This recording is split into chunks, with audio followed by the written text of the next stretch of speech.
Kazuya Mishima. Martial Law. Fight. Hi, and welcome to the first in a post-match analysis series. There'll be a big focus on the Tekken World Tour, but for this first episode, we'll be examining the death match between Ryan Hart and Rip at DamagermanY. Let's first look at the achievements and playstyles of these two legendary competitors. Kazuya is a character who thrives on fundamentals, demands pristine execution, 40 seconds left. 1, 2, 3. Looking good. Yes! And offers big rewards for hard reads. And this perfectly matches Ryan's strengths.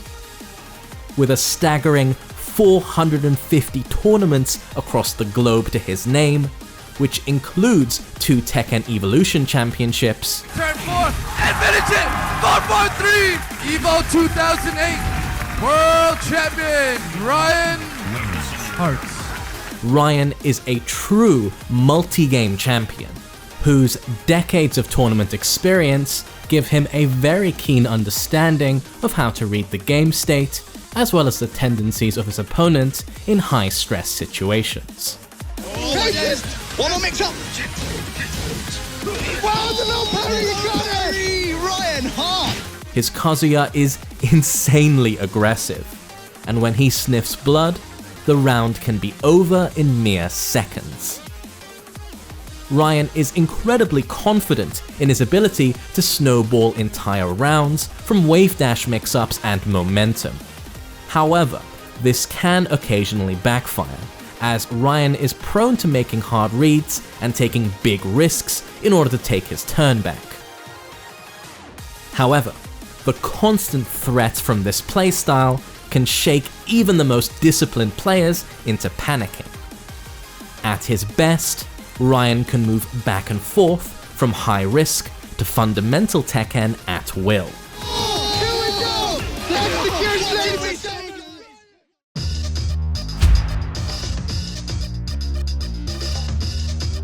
Law is a character that balances a very safe and compact set of pokes with a massive arsenal of high-risk, high-reward tools that, when used sporadically, can overwhelm and frustrate the opponent. Oh, he caught him looking.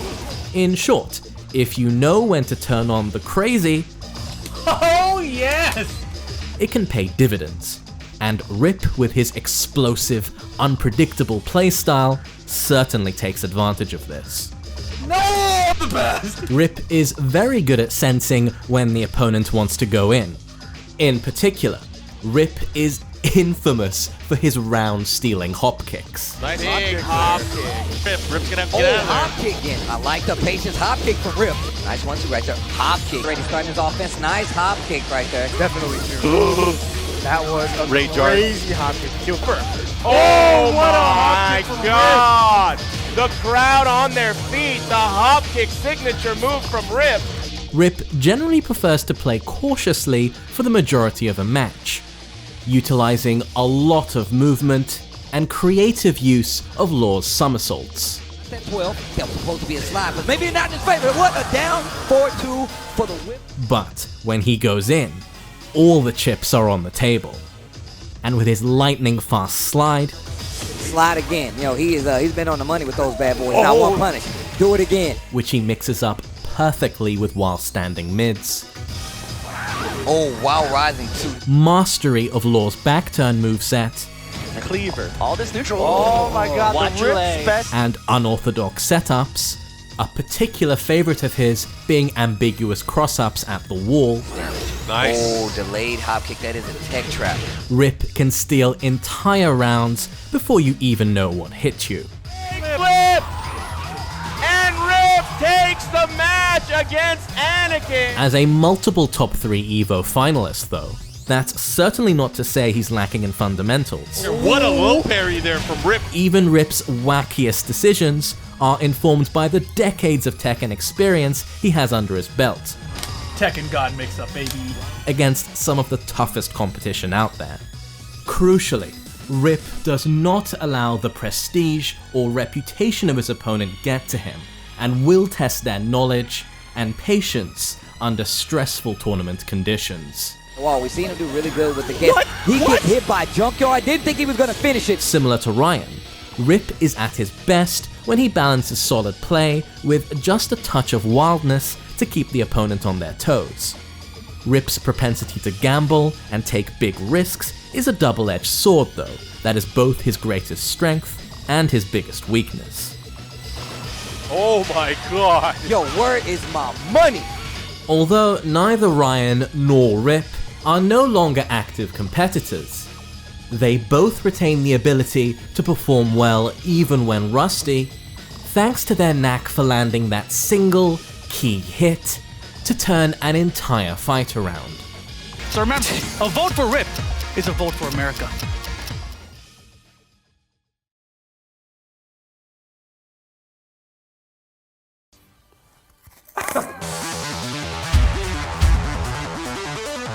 Two legends of Tekken, You're just the guy that gets to the finals and lets his country down. Because I know you ran away from Tekken to those 2D games because you couldn't hang in Tekken anymore, but I've won more tournaments than you'll ever enter. I've forgotten more about games than you'll ever know.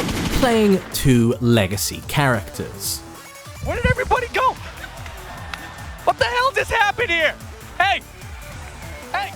A match against Ryan, no matter what the game, feels like going up against a wall. Ryan's playstyle is suffocating and oppressive.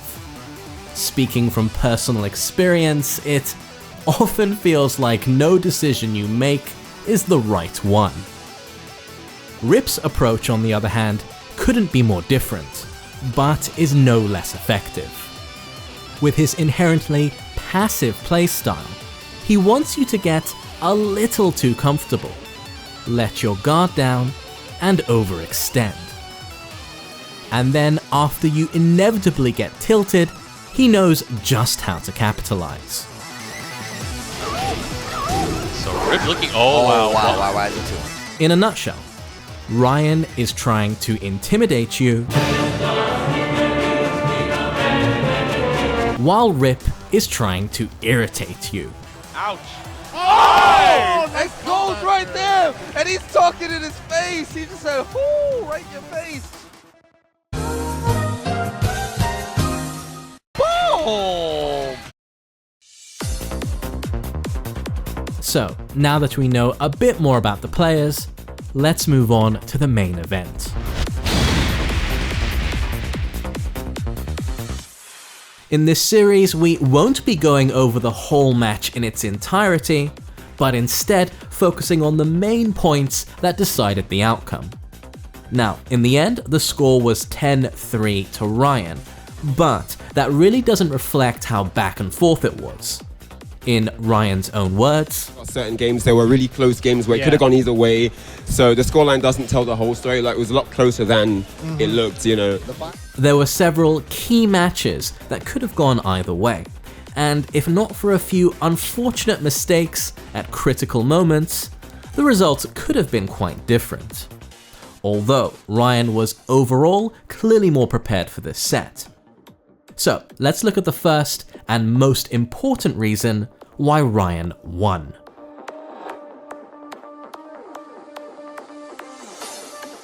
In this matchup, it can be very hard for Kazuya to approach Law. Law's Magic 4 in particular makes it very difficult for Kazuya to get in and start applying his wave dash mix-ups. Kazuya lacks strong high crush moves. The best he has is fully crouched down forward 3+4. Rip wasn't punishing this properly though.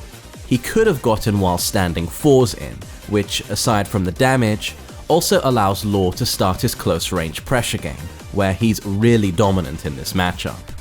More on this later. Now, Rip, despite his reputation as being a wild, aggressive kind of player, generally only busts out the crazy once exchanges have already been initiated. At first, Rip tends to back away and plays much more defensively. and going into a match against one of the world's most notably aggressive Mishima players in Ryan, this is the right approach. However, Ryan had clearly done his homework on both the matchup as well as Rip's tendencies. By employing movement, Ryan would often wave dash in to bait Rip's Magic 4, and then backdash out to set up a punish. Now, whiff punishing a Magic 4 is really hard, and even though Ryan has excellent reactions, he still wasn't punishing most of them. However, this more patient approach really took Rip by surprise. I didn't expect you to play so slow. Like, I haven't had to play that slow in forever. And it's not just the Magic 4. 1, 2, 3, for example, is a classic tool that lore players like to use to both play keep out and elicit a reaction from their opponent on block. Many players tend to attack lore after a blocked 1, 2, 3, since he's at around -5. But lore has a lot of strong panic moves to punish reckless aggression. By instead reacting to a blocked 1, 2, 3 with movement in sidesteps and backdashes, Ryan showed a lot of self-restraint and knowledge of the matchup. In general, Lore does suffer a little bit to sidewalk and block because he doesn't have that big low, right? I mean, you know, it's risky. And it's risky. Only after Ryan had proven that he wasn't going to just rush in and implanted the seed of doubt in Rip on when to use his keep out tools, then he could start applying pressure. And once he gets in, Kazuya is much better than Lore at snowballing entire rounds through sheer momentum. His hell sweeps are damaging and set up some disgusting Okizeme. Big boy damage there as well. Good Okizeme to the hell sweep comes in. What's he going to do for the Oki? And another hell sweep. Ryan Hart in the driver's seat. In response to this bait and punish strategy, you can see that as the match goes on, Rip starts playing more and more aggressively, which is the correct response. And as the set went on, Rip was definitely getting more rounds in. For the 4-4-3 this time. Wow! He was busy. Yep, 3 right. Oh my god! Rip! Unfortunately, he made a few critical errors when trying to close out some matches. And I think this mistake in particular is what really tipped the set in Ryan's favor. Oh my god, why? He has a massive life lead, so he can, afford to take some risks like this, but here we go. He tried to go for the perfect electric, didn't quite get it. Why? He threw away the whole round! And he could have tech rolled at the end there. That was not a guaranteed down forward 4. Now, up until this point, Ryan had been playing very passively. And when you make a big mistake like this, you tend to think, okay, gotta tighten up, gotta play more solid. So how does Ryan immediately start up the next round? Maybe getting a little bit too comfortable. Here comes the hell sweeps now from Ryan Hart. With a big hell sweep. However, Rip was also adapting well throughout the set by playing increasingly aggressively and also going back to his preferred keep-out style when he noticed that Ryan was also dialing up the aggression. Oh, the wave boost, look at this. Nice. There you go. If you see a player darting in and out of your maximum range, using movement to try and bait out a keep-out move, then rushing them down is the best response. To get a bit into the theory, playing preemptively with keep-out moves will beat rushdown. But playing reactively with movement and baiting beats keep-out. And in turn, rushdown beats players who are trying to bait out moves and play reactively. This rock-paper-scissors dynamic lies at the heart of playing neutral in just about any fighting game, be it old or new. Going back to our deathmatch, many of the rounds that Rip took were a direct result of him successfully getting in and applying pressure. And the reason he could get in was because Ryan was focusing on baiting out his keep-out moves. At close range, Lore definitely has the advantage in this matchup. However, Ryan made a lot of good decisions here to mitigate this as much as possible.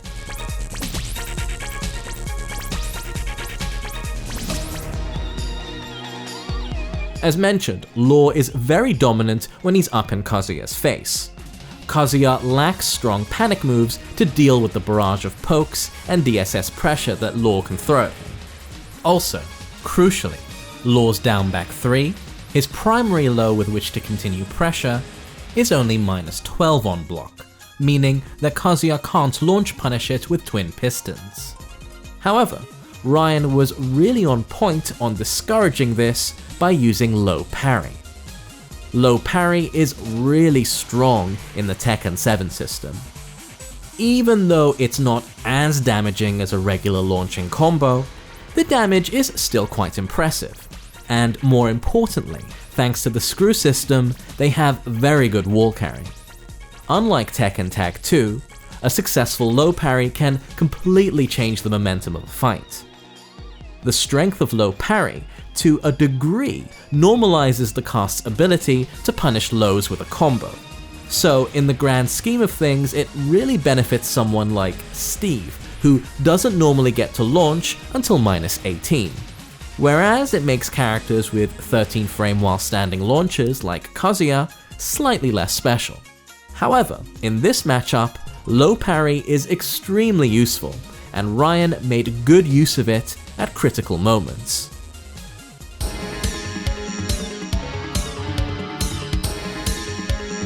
Something else that Ryan took advantage of is how stubby Law's limbs are. Rip is really good at adapting his offense on the fly. So when he noticed that Ryan was sidewalking his jab strings and low parrying his down back 3s, he started going absolutely nuts with back 4. And for a while this proved really effective. Ryan caught on to this pretty quickly though.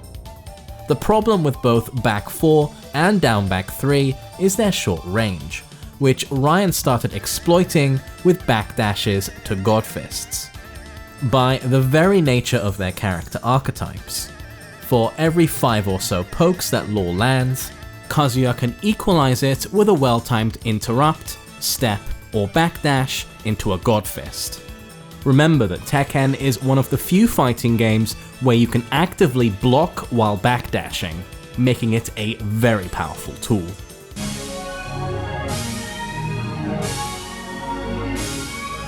Law has a strong throw game. The biggest threat is forward 3+4, which is a launching throw that can lead to huge damage, especially on walled stages. However, since it's so strong, it's quite predictable when it comes to throw breaks, especially with the telegraphed dashing motion. So, Law players mix this up with forward 2+3. Not only is this a one break, it also has a unique animation which can make it very hard to react to unless you've specifically practiced against it. Even though Ryan wasn't breaking every single throw, crucially, he didn't let a single forward 3+4 slip through. Overall, Ryan's throw break rate throughout the set was really impressive, and especially against Law, this isn't something you can just learn overnight. Ryan has a lot of experience with the Law matchup though. When he was an active Tekken competitor, one of his main sparring partners was Cobra Commander, a strong old-school Law player, who no doubt helped form a fundamental base in Ryan's preparation for this set. More importantly, several top European Law players were generous with their time in helping to steer Ryan in the right direction during his training. A big shout out to Dritten Rama, who Ryan trained the most with. Some time with Gosein, and even a little low high. You can't get much better than that.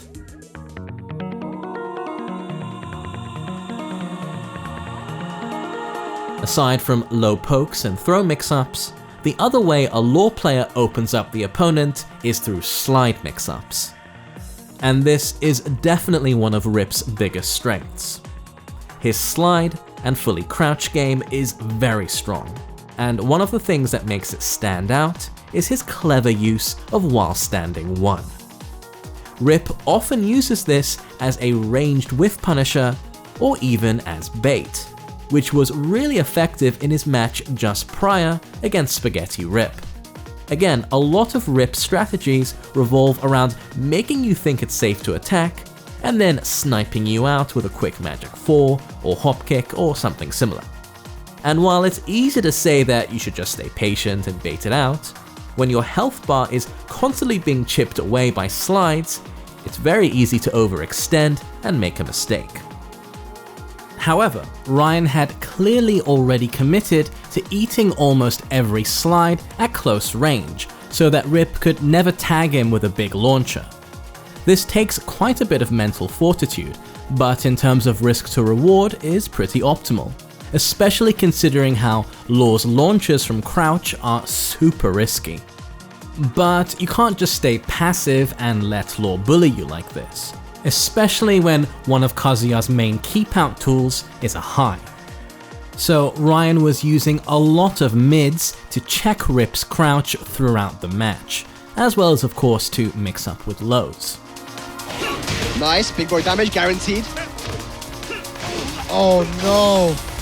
Yeah. The mids are really killing Rip right now. The mids are destroying him. Dealing with slide from a distance is actually something that Kazuya in particular is really good at, thanks to his chunky, safe, long-range mids like forward 3, and to a lesser extent the revamped down back 2. One more thing that Ryan often did when he saw Rip go into slidey slide motions is wave dash into electric.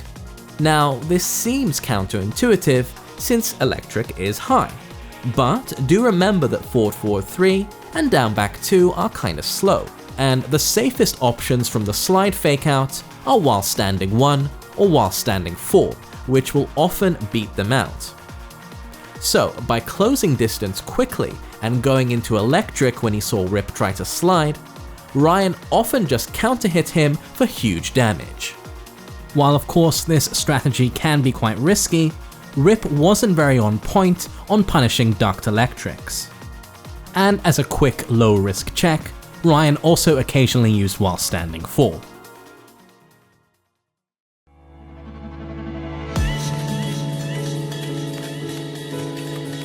So in conclusion, what won Ryan this match was how he exploited Rip's tendency to play passively, as well as just how prepared he was for this matchup. There's a lot to unpack and process when playing against Law. He has so many strong tools, but all of them have a weakness. I knew that if I played a standard Kazuya game, I was going to lose with running into his counter hit fours with my mids and highs, and standard like hell sweep mix-up game is not going to work. To play against Rip, I decided to have a more defensive, a more passive style where I let him come to me, because Lord doesn't really have a way to take big damage if I just mitigate risk by running away. And take my opportunities when I have frame advantage, get the whiff punishes when I can do those, and you slowly chip down what Law's options are until Kazuya can get into his very best game, which is his offense. So before you can rush Law, you have to kind of trim away at his offensive tools like 1-1-2-3, 1-1-2 slide, and things like that. Yeah, you have to do that. It's like when you're wave dashing my face, like my answer usually is Magic 4. Yeah. But it beats. I can't do that now. so I mean, like, a lot of the times, like the pressure from it's like, okay, I know I can sidewalk left. Yeah. But when's it coming? When's it coming? It's too much. Thanks a bunch for watching, everyone. And of course, a massive thanks to Rip and Ryan. Take care and have a good day. Peace and love. Let me give you a hug, big guy. Here we go, guys. Let's do it.